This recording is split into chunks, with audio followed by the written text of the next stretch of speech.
HBN టీవీకి స్వాగతం. నేను సుమలత. ములుగు జిల్లా వెంకటాపురం మండలం పాత్రాపురం గ్రామ శివారులో 15 మంది కూలీలతో వస్తున్న ఆటో బోల్తా. ముందు వెళ్తున్న ఎడ్ల బండిని వెనుక నుండి ఢీకొట్టిన ఆటోలో వెళ్తున్న 15 మంది మిర్చి కూలీలకు గాయాలు. ముగ్గురికి తీవ్ర గాయాలు. చొక్కాల గ్రామానికి చెందిన కూలీలుగా గుర్తింపు. గాయపడిన కూలీలను 108 వాహనంలో ప్రభుత్వ ఆసుపత్రికి తరలింపు.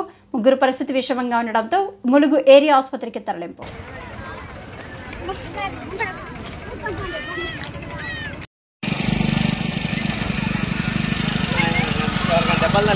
ఫుల్ దెబ్బలు తగిలినాయి.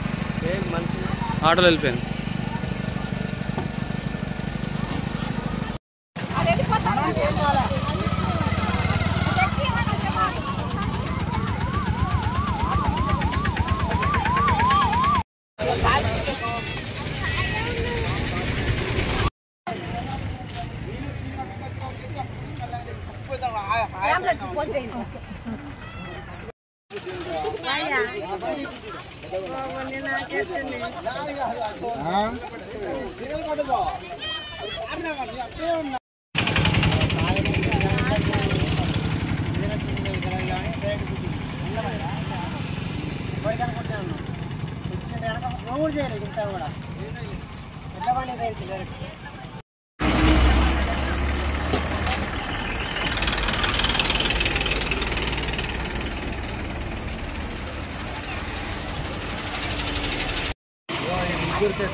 ఉందా చొక్కాలోలేనా?